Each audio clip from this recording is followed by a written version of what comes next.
예, 1월 26일 모닝 미팅 시작하도록 하겠습니다. 외부 접속이 있어서요. 순서를 좀 바꾸도록 하겠습니다. 해외 주식 퀄트리스 임지영 연구원 발표하겠습니다. 임지영 연구원 접속돼 있나요? 네, 들리시나요? 예, 발표해 주세요. 네, 상장 예정 기업인 미국의 소프트웨어 기업 퀄트릭스 말씀드리겠습니다. 28일 상장 예정이고요. 2002년에 설립된 경험 데이터 분석 서비스 업체고요. 클라우드 기반의 구독 서비스를 제공하고 있습니다. 2018년 상장 전에 독일의 SAP 소프트웨어에 80억 달러 인수했다가 이번에 분사돼서 상장하는 케이스고요. 소프트웨어는 크게 고객 경험, 직원 경험, 브랜드 경험, 제품 경험 4가지 영역에서 데이터 분석 서비스를 제공하고 있습니다. 포춘 100대 기업의 85% 이상이 동사의 고객사고요. 결론부터 밸류에이션 먼저 말씀드리겠습니다. 현재 시가총액 120에서 144억 달러, 공모가 20에서 26달러로 예상이 되고 있고요. 2020년도 PSR 15배에서 18배에 해당합니다. 2년 전 밸류 대비해서 50% 좀 상승을 했고요. SAP는 지분의 80% 이상을 유지할 것으로 좀 보입니다. 유명한 VC 투자자인 실버레이크가 주식 4%를 5.5억 달러, 주당 21.6불에 매입한다고 밝혔기 때문에 최소 시가총액은 120억 달러 이상으로 형성될 걸로 좀 보이고 있습니다. 21년도 올해 매출액 30% 성장을 가정하면 PSR 12배에서 14배 수준인데 최근 클라우드 기반의 SaaS 기업들의 주가 상승률, 평균 밸류에이션을 보면 적게는 30배, 많게는 50배 거래되고 있기 때문에 상장일 날 주목을 받을 걸로 좀 보이고 상장 후에도 밸류에이션 키 맞추기가 좀 진행될 것으로 좀 보입니다. 경험 관리 소프트웨어란 새로운 소프트웨어 카테고리로 CRM 보다 고객 경험을 개선하는 데 더 뛰어나고 HCM보다 더 직원 경험에 영향을 미치면서 마케팅 자동화보다 브랜드 경험 향상시키는 데 효과적이라고 합니다. 쉽게 말해서 고객 이탈률을 낮추고 직원 유지를 높이고 브랜드 경험의 개선을 도와주는 소프트웨어라고 보시면 됩니다. 투자 포인트 2가지만 말씀드리겠습니다. 첫 번째는 경험 관리 소프트웨어 대명사라는 점이고요. 전반적인 경험 관리 솔루션과 플랫폼을 제공하는 유효 경쟁자는 아직 없다고 봐도 무방합니다. 빠르게 발전하는 신규 영역의 개척자로 현재 시장 점유율은 37% 정도 추정되고 있고요. 총 유효 시장은 600억 달러로 보고 있습니다. 최근에 SAP 인수 이후에 고객의 확장 효과가 좀 극대화되고 있는데 SAP가 보유하고 있는 180개국의 40만 개 이상의 기업 고객에게 접근성이 높아졌고 교차 판매 기회가 좀 증가하고 있습니다. 두 번째는 다수의 성공 사례랑 긍정적인 고객사 피드백인데 퀄트릭스 제품으로 위기를 극복한 기업이 다수 존재합니다. 남미 전자상거래 업체인 메르카도 리브레 같은 경우도 퀄트릭스 제품을 사용하고 크게 직원 참여율을 높이고 퇴사율을 좀 낮출 수가 있었는데 이외에도 폭스바겐 호주의 경우 퀄트릭스 플랫폼을 통해서 위기를 극복한 사례가 좀 있습니다. 마지막으로 실적 말씀드리겠는데요. 2020년도 9월 누적 기준으로 매출액 5.5억 달러, 그로스 프로핏 마진은 75%를 기록을 했습니다. 아직은 영업 손실을 좀 기록하고 있는데 당분간은 사업 확장이나 이런 R&D 비용 증가로 영업 손실을 지속될 걸로 보이나 대부분의 SaaS 기업들이 보여주는 성장 궤적에서 알 수 있듯이 초기 영업 손실에 대해서는 큰 의미를 부여하지 않았다고 생각을 하고 있습니다. 향후 프리캐시 플러가 플러스 전환되고 영업 레버리지 효과가 본격화되는 시점부터 주가 리레이팅을 확인하실 수 있을 걸로 전망합니다. 이상입니다. 예, 질문 없으시면 외부 일정이 또 있어서요. NH크레딧 코멘트 최성종 연구원 발표하겠습니다. 네, 지난주 미국 대형은행들의 2020년 4분기 실적 발표가 마무리되었는데요. 대형은행들의 4분기 실적 엇갈리는 모습 보였습니다. 저금리와 예금 급증이 순이자 이익의 부담으로 작용한 반면에 비이자 이익의 강점을 보인 은행들은 높은 성과를 기록을 했는데요. 4분기 실적의 특징은 크게 3가지로 말씀드릴 수 있을 것 같고요. 충당금 환입, 견고한 비이자 이익, 그리고 자사주 매입 재개입니다. 자사주 매입 재개 같은 경우에는 불확실성 속에서도 미국 대형은행들의 양호한 펀더멘털을 확인할 수 있는 부분이라고 판단을 하고요. 급증한 예금이 소비로 이어지기 전까지는 비이자 이익과 충당금이 은행들의 실적을 결정할 것으로 판단하고 비이자 이익의 강점을 보유한 은행들이 발행한 연구채 투자 비중 확대를 권고드립니다. 이상입니다. 네, 원래 순서로 돌아가서요. 어제 투자 전략에서 2월 월버 발표했는데요. 관련해서 추가 코멘트 하도록 하겠습니다. 안개태 연구원 발표해 주세요. 예, 매크로에서는 두 가지 정도를 짚어야 될 것 같은데요. 현재 지금 시장에서 중요한 거는 경기가 얼마나 더 갈 수 있는가랑 남한 유동성 효과가 어느 정도인가인데요. 경기 같은 경우에는 주로 이제 OECD가 발표하는 경기 선행 지수가 이게 도움이 되는 게 보통 이 해당 지수가 대략 한 101포인트 정도 넘어가면 그때가 경기 고점일 때가 많습니다. 지금 현재 이 지수는 99.6, 그러니까 기준선인 100 아래에서 올라오고 있어서 이렇게 보면은 아직 경기 상방론은 좀 더 남아있다라고 대략 한 3분기 정도까지로 생각을 하고 있고요.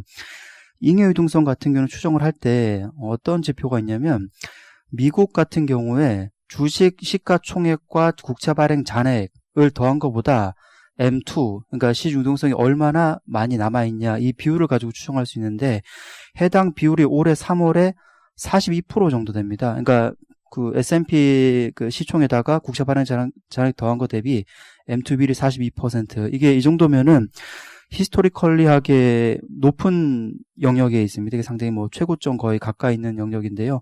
바꿔 말씀을 드리면 현재 주식으로 자금이 많이 들어가 있고 채권에서도 그렇게 자금이 빠져나가지 않았음에도 불구하고 남아있는 대기 자금이 올해 3월에까지도 높은 수준이다라고 정리할 수 있겠고요. 해당 지금 말씀드린 잉여 유동성 비율은 여름부터 좀 떨어질 겁니다. 다만 이게 떨어지더라도 작년보다 좀 높은 수준으로 볼 수 있겠다라고 정리할 수 있겠습니다. 그래서 경기는 윌룸이 아직 더 상방룸이 남아있고 잉여 유동성의 어떤 피크, 고점은 3월 정도다. 그렇게 볼 수 있겠습니다. 네, 이어서 이슈 쪽 미국 말씀을 드리면요.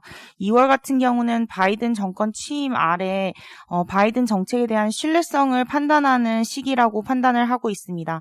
현재 시장에서 가장 관심을 갖고 있는 1.9조 달러 같은 경우는 최근에 공화당의 반대로 인해서 지금 불확실성이 좀 확대되고 있는 상황이다라고 보실 수가 있을 것 같습니다.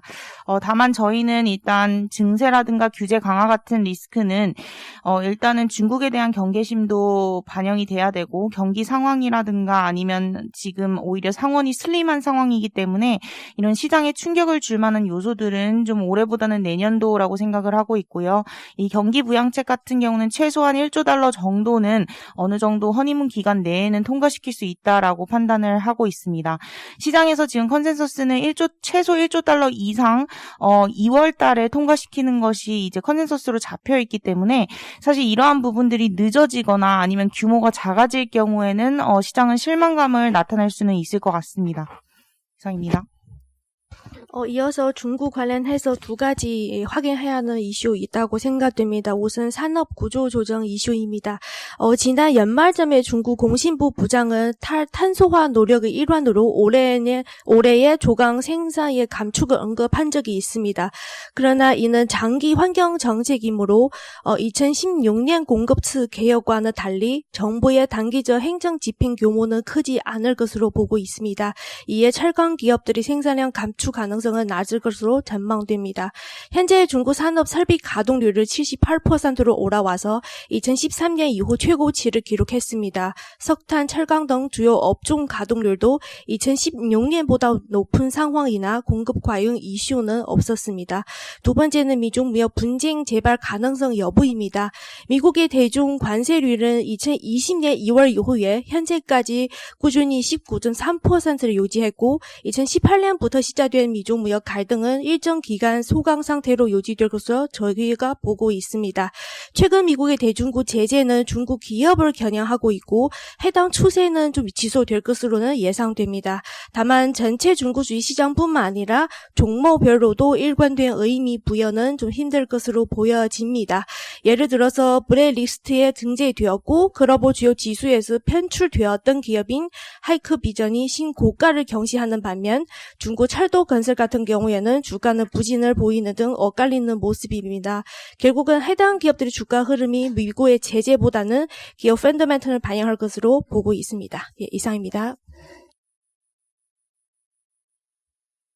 예, 다음은 NHFS 투자전략 권하민 연구원 발표하겠습니다. 네, FX 2월 월보 말씀드리겠습니다. 최근에 미국 달러 지수의 반등세가 좀 나타났었는데요. 저희는 10페이지 보시면은 이제 8페이지 그림 보시는 것처럼 단기적으로 이제 미국과 유럽의 성장률 전망 차이에 기인한다라고 보고 있습니다. 유럽은 지금 1분기 성장률 하향되고 있는데 미국은 다시금 올라오고 있는데요. 부양 확대 기대감에 이제 기인합니다. 다만 저희는 단기적으로 이제 강세 압력이 있을 수는 있겠지만 연간으로 보시면은 한 적어도 3분기까지는 달러 약세 기조 유지된다라는 기존의 뷰 유지하고 있고요. 그 이유 좀 말씀드리겠습니다. 일단 10페이지 보시는 것처럼 저희는 뭐 지금 미국의 부양 기대감이 확산되고 있다라고 하지만 최근에 이동지수가 재차 둔화되고 있다라는 점, 그리고 재화 소비 쪽이 좀 많이 회복이 됐지만 여전히 서비스 수입 쪽 많이 부진하다라는 점에서 연준의 어떤 완화적인 기조는 계속 이어질 것으로 보고 있습니다. 11페이지 표로 좀 정리를 해드렸는데요. 보시게 되면 이제 투표권을 가진 주요 멤버들, 그러니까 연준 인사들의 어떤 발언이나 성향들을 보시게 되면 여전히 완화 쪽이 좀 더 우위임을 보실 수가 있습니다. 뭐 FOMC 이후에 좀 확인을 해봐야겠지만 여전히 유동성 상황은 완화적이다라고 저희는 생각을 하고 있고요. 그렇기 때문에 이제 앞에서 지난번에 말씀드렸던 것처럼 미국의 실질금리 상단 역시 제한되는 그런 완화적인 유동성 환경이 이어질 것이다 전망하고 있습니다. 사실 2분기 성장률을 보면 미국보다 이제 유럽이 더 좋은 상황이고요. 연간으로도 마찬가지입니다. 저희는 이번 자료에서는 이제 유럽과 그리고 여타 신흥국을 좀 말씀을 드리고 싶은데요. 15페이지 좀 넘어와 보시겠습니다.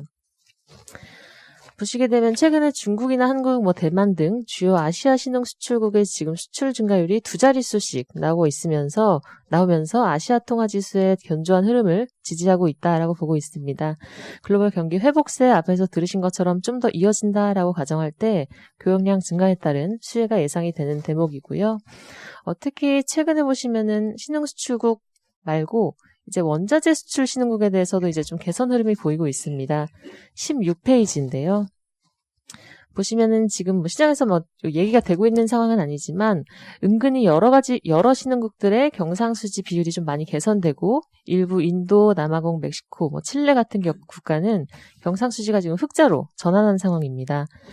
그렇기 때문에 저희가 17페이지에서 말씀드리는 것처럼 경상수지가 이제 만성적으로 적자일 때 경상수지 개선에 따른 통화가치 상승폭이 좀 더 크다라는 점을 관찰을 해보실 수가 있고요.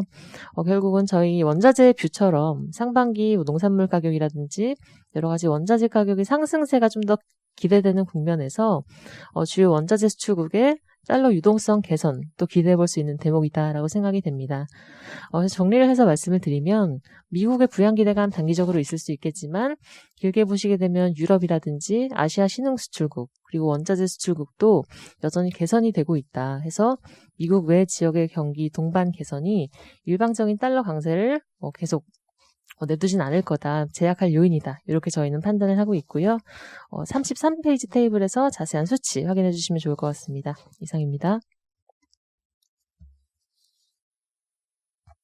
네, 질문 없으시면 크레딧 전략, NH 크레딧 위클리 한강열 연구원 발표하겠습니다. 네, 위클리는 자료 대체하겠고요. ESG만 말씀을 드리면은, 연초부터 ESG 채권이 연이어서 발행이 되고 있습니다. 올해 1월 달에 발행한 금액만 지난해 총 발행액의 한 4분의 1 정도 수준이고, 2월 달에도 현대자동차를 비롯해서 주요 기업들이 발행 예정이 되어 있습니다. ESG가 기업에 미치는 영향을 세 가지 측면에서 고려를 해봤는데요. 첫 번째, 가장 직접적이고 가장 큰 영향은 역시 자금 조달입니다. 채권 발행되는 거 보면 확실히 자금 모집 규모라든가 조달 비용에서 ESG 여부에 따라서 그 차이가 존재를 하고 앞으로도 더 그 차이는 확대될 것이다 라고 판단하고 있습니다. 신용평가 측면에서는 과거에도 신용평가사들이 ESG 요소를 계속기업 가정으로 all or nothing으로 이제 반영을 하고 있었는데 앞으로는 더 체계적이고 구체적으로 반영할 것으로 계획을 하고 있고 ESG 등급과 신용등급의 상관관계도 더 높아질 것으로 보고 있습니다. 세 번째 측면은 이제 사업 전략과 운영 측면인데요. 뒤에 이제 본문에서 글로벌 기업들의 사례를 적어놨는데 보면은 과감하게 이제 사업 부분들을 축소를 시키고 그다음에 사업 계획을 변경하는 모습들을 보실 수가 있습니다. 앞으로는 이제 또 IR 부서의 역할이 더 중요해질 것으로 판단하고 있는데 ESG 관련해서는 공시가 더욱 강화될 가능성이 높습니다. 그리고 IFRS에서도 ESG 요소를 재무제표에 포함시킬 계획을 지금 갖고 있는 상황입니다. 최근에 ESG 채권이 굉장히 다양한 형태로 발행이 되고 있는데요.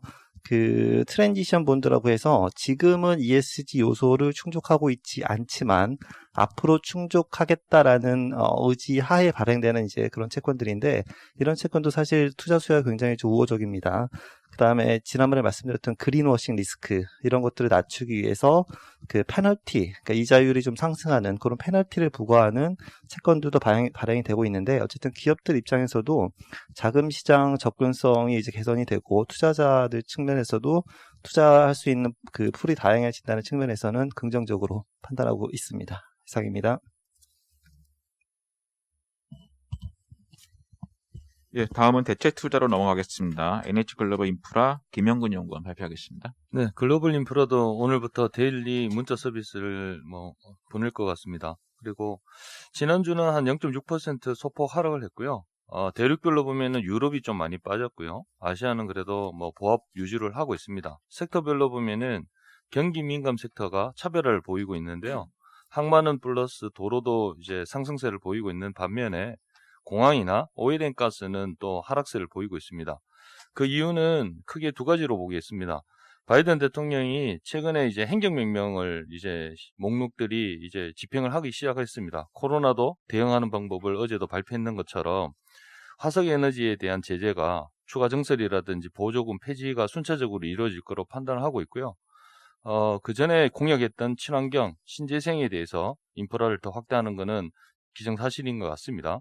최근에 그래서 캐나다하고 미국에 있는 원유 수송 사업인 키스톤 XL 파이프라인이 그 허가를 취소한다, 그 증설을 못하게 한다는 얘기죠.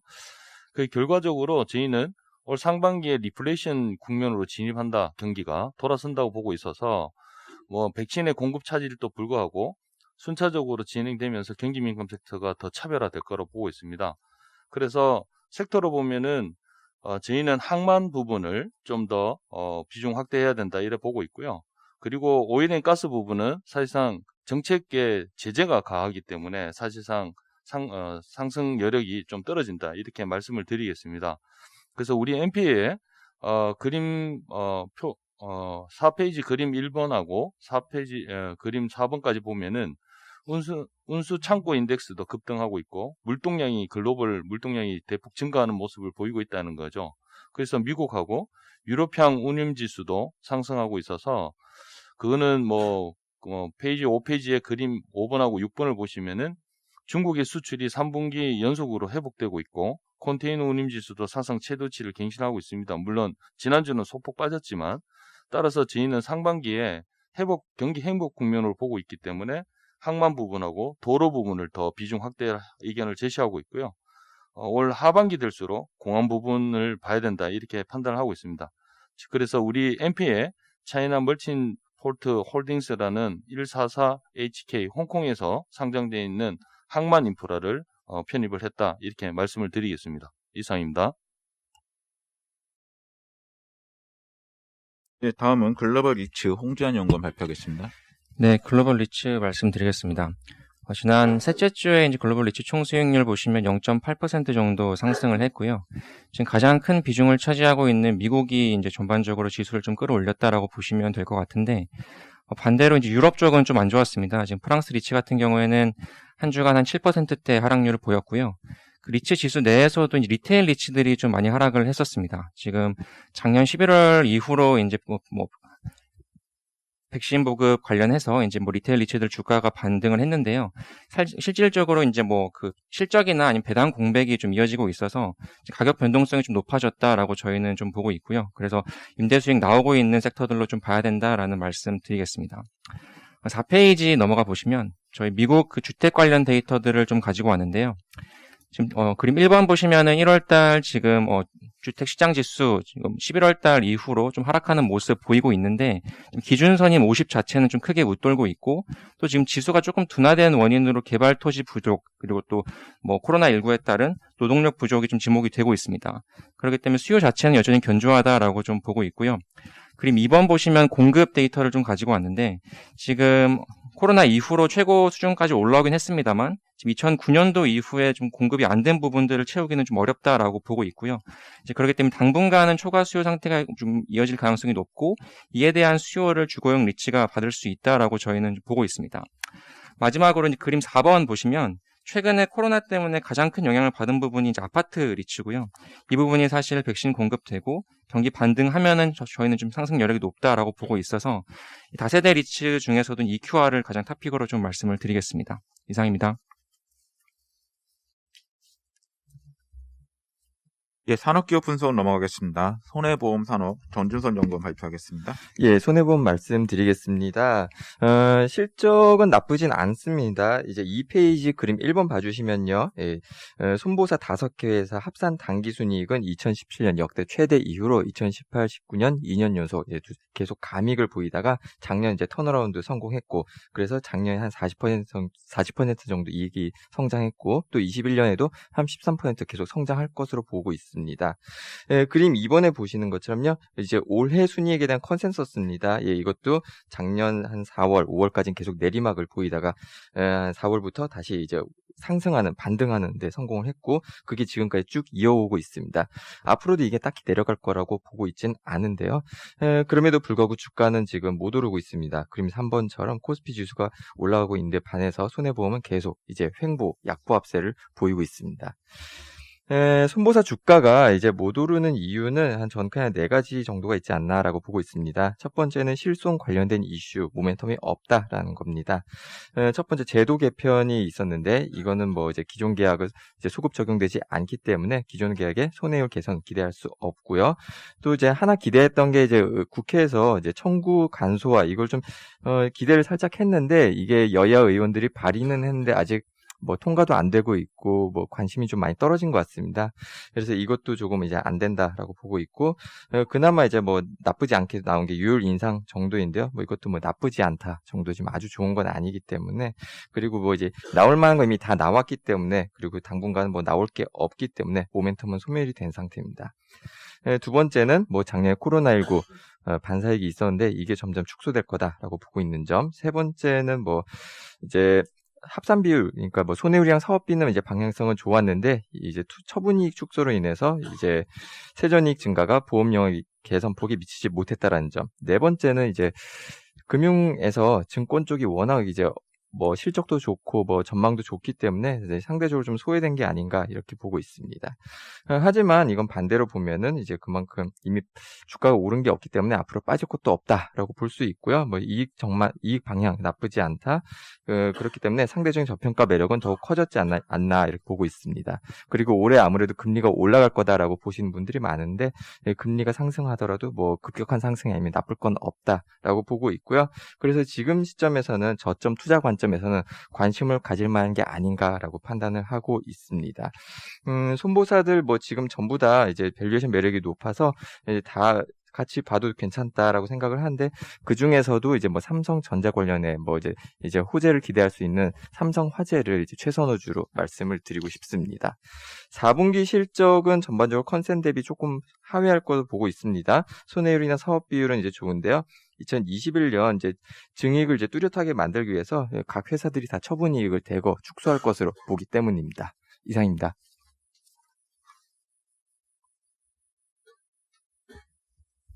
예, 질문 없으시면 건설산업 이민재 연구원 발표하겠습니다. 예, 이제 대형주와 건자재를 움직이면서 이제 중소형 봐야 되나라는 이야기들이 나오고 있어서 뭐 관련한 좀 자료를 작성해봤고요. 일단 결국 주택이 그 중소형 건설사의 키라고 보고 있습니다. 그렇기 때문에 이제 앞으로 늘어난 주택 공급에서 중소형사는 어떤 수혜를 누릴 수 있을지에 대한 부분들을 좀 봤는데 일단 결론부터 말씀드리면 시공 순위 12위 내 대형 건설사의 주택 분양 비중은 35%로 2015년 이후 최대 수준 되고 있고요. 이렇게 된 원인 중에 하나는 사실 서울 수도권은 대형사, 그 다음에 5대 광역시와 8개도는 이제 중소형사들로 이제 보통 양분되던 시장이 이제 대형사의 비중들이 점점 올라가고 있습니다. 그래서 지난 3년 동안 평균 7%포인트 이상 이제 브랜드 시장 내에서의 점유율은 계속 높아지고 있는 상황이고, 반면에 임대 아파트 같은 경우 여전히 이제 대형사보다는 중소형사가 압도적으로 95% 정도 이제 분양 시장에서의 점유율을 갖고 있습니다. 이 중소형사와 대형사 간의 브랜드 차이, 그 다음에 브랜드 선호는 단기간 내에 극복될 수 없다라고 보고 있어서 중소형주가 수혜를 받기 위한 환경들은 다음과 같아야 된다라고 보고 있고요. 일단은 15년에 준하는 수준의 부동산 시장에서의 그 공급 쪽에서의 호황, 그 다음에 임대주택, 대형사가 사실 진입하기 애매한 규모의 임대주택 중심으로 공급 정책이 실시가 되고요. 그 다음에 그거랑 상관없이 자체 사업지를 보유해서 이익 개선이 가능한 경우, 이 세 가지 정도가 필요하다라고 보고 있고요. 지금 분명히 이제 긍정적인 방향으로 대책들이 언급되는 건 맞습니다만, 아직 이런 실제로 확대되는 것들이나 실적 개선에 대한 부분들을 확인하지 못하면 대형사 이상으로 밸류에이션이 올라오기는 어렵다라고 보고 있어서 저희는 중소형사보다는 일단 대형사 중심으로 봐야 된다라고 말씀을 드리겠습니다. 그리고 지난주에 이제 국토부에서 토지 보상 관련해서 10개월 이상 단축해서 이기 같은 경우에 30개월 정도 소요되는데, 이제 그거에 10개월 단축된 20개월 내외로 이제 걸릴 거다라고 얘기를 하면서 올해 상반기, 그 다음에 내년 상반기 기점으로 해서 토지 보상은 다 완료될 예정이고요. 일전에 언급드렸던 것처럼 선분양 올해 하반기부터 진행을 할 겁니다. 그래서 공급은 내년부터 이제 진행되는, 주택 착공은 내년부터 계획대로 진행될 걸로 보고 있습니다.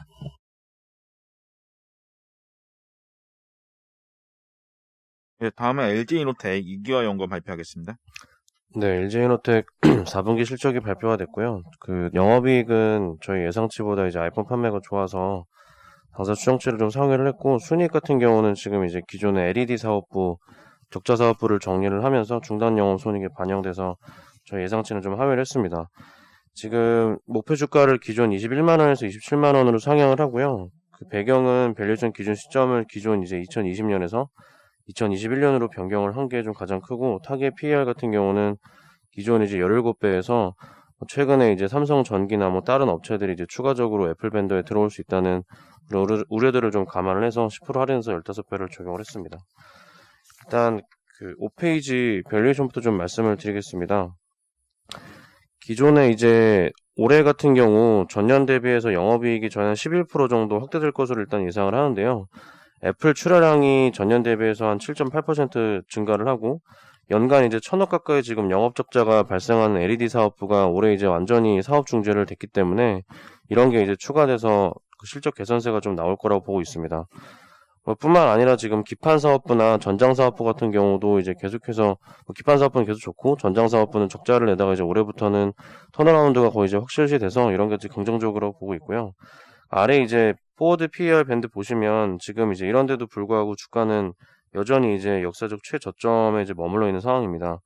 그래서 글로벌 업체들 대비해서 이제 50% 정도 지금 디스카운트가 돼 있기 때문에 밸류에이션 부담은 전혀 없는 상황이고, 중장기적으로 성장성 감안했을 때는 이제 밸류에이션 할인이 좀 완화되지 않을까 이렇게 생각을 하고 있습니다. 6페이지 실적 쪽 말씀을 드리면요. 올해도 이제 역대 최대 실적을 좀 달성할 것으로 보고 있고요. 아까 말씀드린 그런 이유들이 이제 주요 배경인데, 추가적으로 여기서 더 이제 실적 업사이드가 있을 수 있는 부분은 지금 아이폰 13이 올해 이제 하반기에 또 출시가 될 텐데, 여기 이제 센서 시프트라고 하는 새로운 이제 기술이 접목된 카메라 모듈이 올해 하반기 전 모델에 이제 탑재될 가능성이 있고, 후면 라이다라고도 부르는 후면 3D 센싱 TOF 모듈이 작년 아이폰 12 모델에는 프로 모델 위에 이제 상위 2개 모델에만 적용이 됐지만 올해는 4개 모델에다 적용될 가능성이 있어서 믹스나 이제 마진 쪽이 더 이제 좋아질 가능성이 크다고 보고 있습니다. 분기별로 보면은 4분기도 지금 좋았지만 1분기도 아이폰 12 판매가 지금 계속해서 좋은 흐름으로 가고 있기 때문에 기존 예상치 대비해서 좀 상회할 거로 보고 있고요. 추가적으로 환율만 좀 더 안정적으로 유지가 된다면 추가적인 실적 상향 여지는 충분히 있을 거로 보고 있습니다. 10페이지 보시면 카메라 쪽에서는 지금 사실 계속해서 좀 업그레이드가 나오고 있는 상황입니다. 일각에서는 뭐 아이폰이 사실 이제 큰 변화가 없다라고 생각은 하시지만 카메라 쪽에서는 지금 계속해서 좀 업그레이드가 되고 있는 상황이고요. 특히 이제 아까 말씀드린 그 후면 3센싱 라이다, 뭐 TOF 3센싱 모듈은 이게 이제 AR 같은 생태계를 애플이 되게 이제 중요한 큰 향후 먹거리라고 생각을 하고 있는데 여기에 이제 필수 부품으로 꼭 들어가야 되는 부품이고요. 지금 이노텍이 독점 공급을 하고 있는 상황이어서 향후에 이제 이런 수혜가 좀 기대가 됩니다. 그 아래 이제 보시면은 TOF 모듈 침투율이 작년 같은 경우는 15% 정도가 좀 안 되는데 올해는 37%, 내년에는 이제 45% 이렇게 계속 좀 성장을 할 거라고 예상이 돼서 중장기 성장이 좀 기대가 됩니다. 질문 좀 드리겠습니다. 저희가 그 이노텍을 볼 때 주로 이제 그 카메라 모듈 이제 뭐 도표상으로 보면은 광학 솔루션 쪽에 포커싱을 해서 계속 보고 있는데 혹시 뭐 전장 부품 쪽에서는 뭐 이슈가 될 만한 사항은 없을까요? 그 전장 쪽은 이제 뭐 최근에 뭐 LG전자랑 마그나의 그런 어떤 JV 이슈 때문에 주가가 한번 올랐다가 좀 빠졌었는데요. 일단은 직접적인 그 관계는 없는 상황입니다. 왜냐하면 그쪽에서는 지금 파워트레인 쪽으로 이제 준비를 하고 있고 이노텍 같은 경우는 이제 제동이나 이제 조향 장치 쪽이기 때문에 좀 다르긴 하지만 그 아까 말씀드린 것처럼 이제 전장 쪽 부문이 계속 이제 만성 적자였는데 올해부터는 흑자로 지금 전환될 가능성이 되게 높다고 보고 있고요. 아까 그 후면 TOF 라이다 3센싱도 말씀을 드렸지만 사실 이 부품 같은 경우는 나중에 이제 자율주행을 하기 위해서는 꼭 필요한 부품이라고 지금 얘기가 되고 있거든요. 그래서 이게 지금 애플에 어쨌든 이런 모듈을 공급하고 있다는 것 자체가 뭐 향후에 이제 만약에 애플카가 뭐 출시가 된다고 하면은 뭐 충분히 이노텍한테도 기회가 될 수 있는 부분이어서 뭐 전장 쪽으로도 충분히 뭐 중장기적으로 기회가 있을 거라고 생각은 하고 있습니다.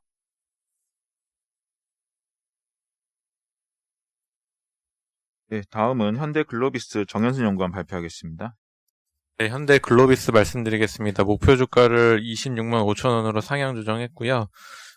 투자 포인트는 완성차 실적 개선 사이클에 동행해서 물류기업인 글로비스 실적도 동반 회복세가 나타나고 있고 계속적으로 지적받았었던 장기 성장 동력에 대한 부재 이런 부분들을 만회하기 위한 회사의 노력들이 구체적으로 진행되고 있기 때문에 그렇습니다. 그래서 단기는 환율 하락으로 인해서 실적 일정 부분 소폭 감소가 예상되고는 있지만 2022년까지 실적 개선 사이클, 전기차 배터리 사용료 재활용 뭐 LG화학과 연계한 사업이나 수송 사업이나 해외 진출이 또 가시화된다는 부분에서 밸류에이션 확장이 실적 감소보다 조금 더 나타나지 않을까 이렇게 생각하고 있습니다. 실적은 환율 하락 때문에 소폭 하향 조정해서 연간 실적을 한 3에서 21년, 22년 3에서 4% 정도 하향 조정했지만 6페이지에 보시는 신규 사업이 다양하게 있습니다. 2021년에도 계속적으로 글로벌 사업 확대, 그린 생태계 진입 이런 관련된 사업들이 계속 진행되고 있어서 신규 사업에 대한 기대감들이 계속적으로 높아지지 않을까 이렇게 좀 전망하고 있습니다. 그래서 밸류에이션이 확장되는 구간에 들어왔다라고 생각하고 있습니다. 이상입니다. 네, 다음은 한국카본 최진명 연구원 발표하겠습니다. 네, 한국카본 말씀드리겠습니다.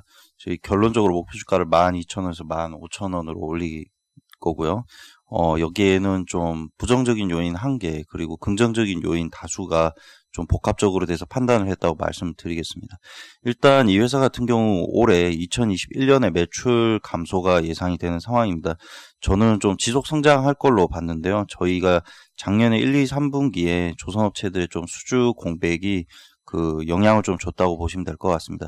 작년 4분기에 좀 수주가 충분히 잘 나왔던 거는 사실인데 이때 수주한 것들의 본행제 납품이 대부분 22년으로 미뤄졌습니다. 그 카본 같은 경우 2020년에 한 22척치에 해당되는 본행제를 납품을 했고요. 올해 일단은 예약받은 게 18척 정도로 이렇게 보여진다라고 회사가 얘기를 하고 있기 때문에 관련된 매출 감소가 좀 불가피한 상황으로 보여집니다. 다만 이제 저희가 본행제 납품이 감소되고 있지만 이 회사가 본행제 사업만 하고 있는 건 아닙니다. 이 전체 매출에서 현재 한 25% 정도 차지하고 있는데요. 저희가 본행제 외에 사명 그대로 카본이나 복합 소재도 취급을 하고 있기 때문에 이쪽이 최근에 현대차와 다원시스 그리고 한화 에어로스페이스랑 거래를 튼 게 포착이 됐습니다. 그래서 이쪽으로부터 그로스가 나오기 때문에 올해 매출 성장폭은 좀 본행제 감소폭에 비해서는 좀 제한될 거다라고 이렇게 보여지고 있고요. 22년부터는 저희가 작년 4분기에 조선업체들이 수주했던 물량, 그리고 올해 상반기 기대되는 카타르 LNG에서 발생될 물량들 더해져서 매출 증가하고, 여기에 이제 신규 거래처 확보하는 쪽에서 계속 성장 나오면 사상 최고 실적 달성은 22년에 된다라고 이렇게 보고 있습니다. 그리고 기계업종의 밸류에이션 평균도 좀 그간 많이 올라와 있습니다. 현재 기계업종 평균이 15.5배까지 올라와 있는데요. 현재 한국카본의 주가 수준은 업계 평균과 비교했을 때는 현재 저평가 상태다라고 보고 있습니다. 이상입니다.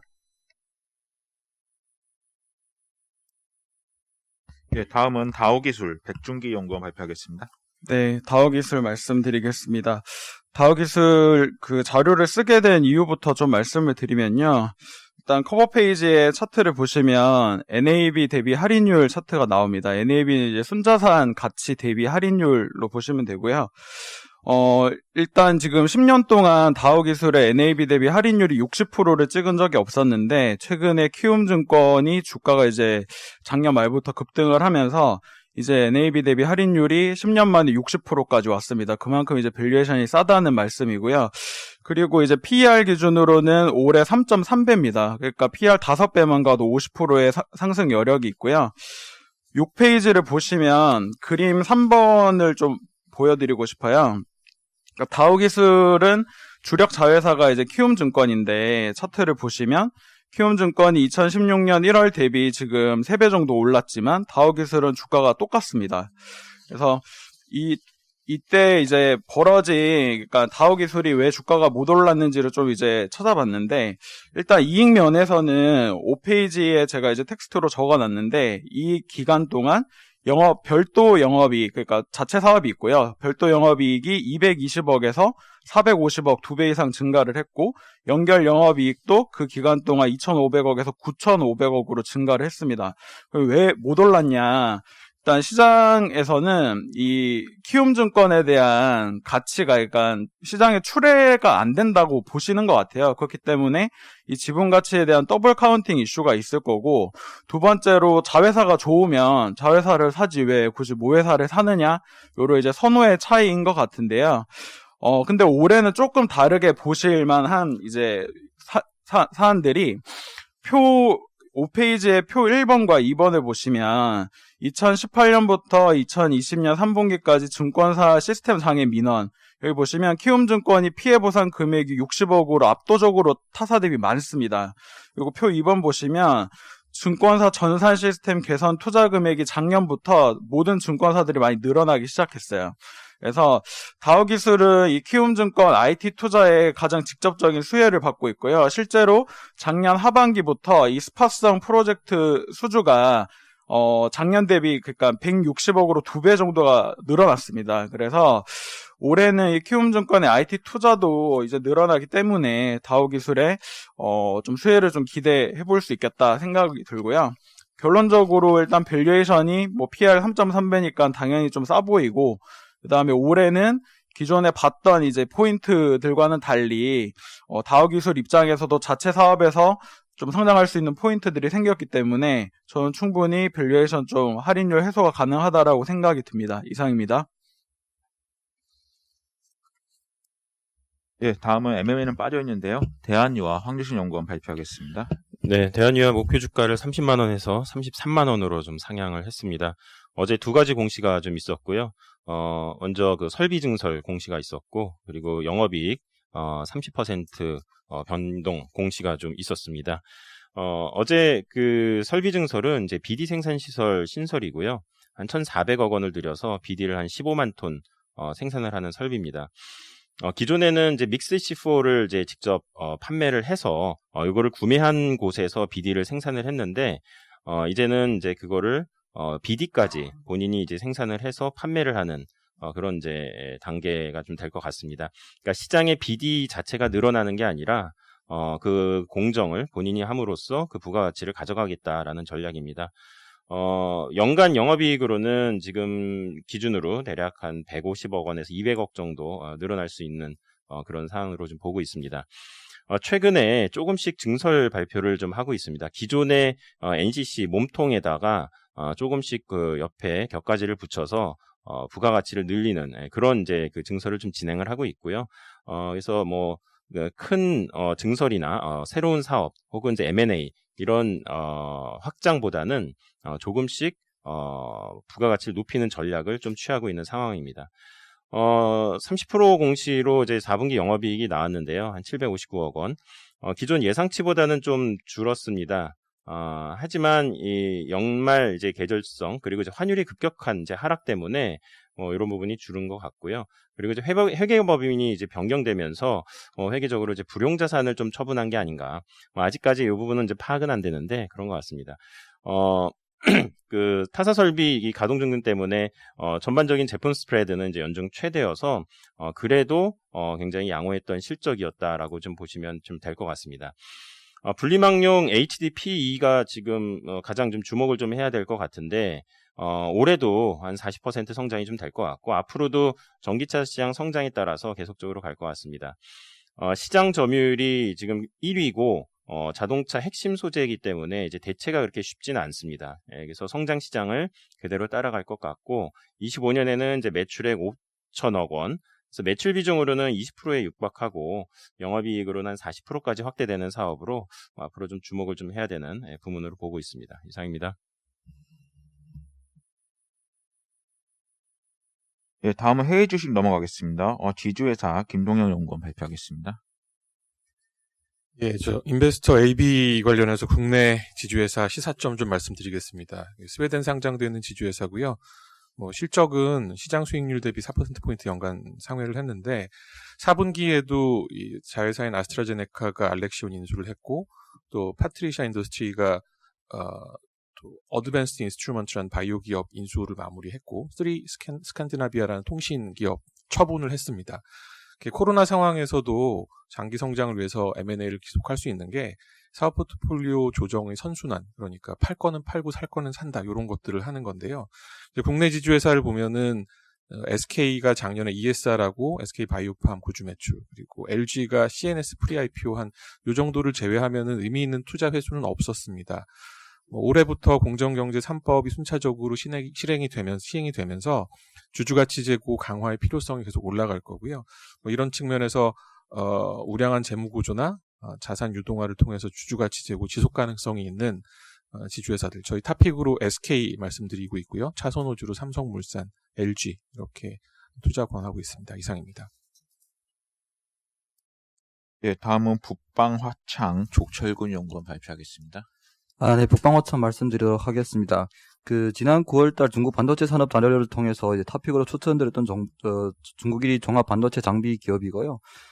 중국의 반도체 국산화에 힘입어서 예상에 부합하는 2020년 예상 실적을 발표했습니다. 2020년 예상 실적으로 지배지분 순이익 4.6억에서 5.8억 위안으로 전년 동기 대비 약 49%에서 88% 정도 증가할 예정입니다. 비경상 손익을 제외하면은 순이익은 전년 동기 대비 128%에서 185%의 급성장을 이어갈 것이고요. 윈드 컨센서스상 동사의 지배지분 순이익은 발표치 하단에 가까운 4.8억 위안 수준입니다. 그래서 전반적으로 기대치에 부합하는 수준이다라고 보시면 될 것 같고요. 최근 국제반도체장비협회가 발표한 자료에 따르면 2020년 중국 반도체 시장 규모는 전년 대비 34% 증가한 181억 달러에 달할 전망인데요. 2021년 같은 경우에는 전년보다 약 7% 감소할 전망입니다. 그러나 향후 중국 내 판도리 캐파가 이제 로컬 기업 위주로 이루어질 것이기 때문에 시장 규모 전체는 감소하고 있지만 동사의 시장 점유율 확대에 따른 실적 성장은 이어갈 것으로 보고 있습니다. 그리고 지난 9월 달에도 이제 미국의 제재에 따른 우려가 많았었는데 저희는 이제 미국의 제재에 따라서 SMIC의 최신 공정 개발에는 지원이 불가피하나 14나노 이상 공정 개발에는 큰 영향이 없을 거다라고 말씀드렸었는데 실제로 미국의 제재가 사실상 10나노 이하 공정으로 제한되면서 해당 우려가 완화되고 있습니다. SMIC의 10나노 이하 공정 개발에는 차질이 불가피할 것이나 이제 기존에 계획했던 캐파 확장에는 큰 지장이 없을 것으로 보고 있기 때문에 동사에 대한 영향도 없다라고 보시면 될 것 같습니다.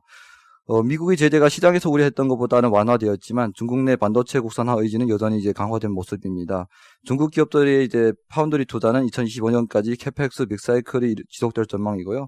중국 로컬 기업들이 시장 점유율 확대에 따른 이제 중장기 실적 성장 여전히 기대하도록 하겠습니다. 이상입니다. 네, 질문 없으시면 이상으로 준비된 자료 모두 마쳤습니다.